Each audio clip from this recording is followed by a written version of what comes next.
नीयत कितनी भी अच्छी हो, दुनिया तुमको तुम्हारे दिखावे से जानती है, और दिखावा कितना भी अच्छा हो, अल्लाह तुमको तुम्हारी नीयत से जानता है।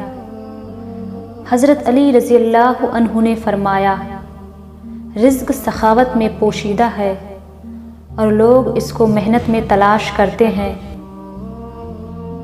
इंसान को बस एक ही बार आज़माना चाहिए, फिर जो उसका रंग होता है बस वही उसका रंग होता है। उसके बाद वो आपको नहीं, आप खुद को धोखा देते हैं। खुश नसीब है वो इंसान जो अपने नसीब पर खुश रहे। अगर इंसान किसी रास्ते पर गामज़न है तो मंजिल के हुसूल के लिए किसी जल्दबाजी की कोई ज़रूरत नहीं, क्योंकि बड़ी कामयाबियाँ हमेशा देर बाद आती हैं। ये 3 काम किसी के दिल में आपकी इज्जत बढ़ाते हैं।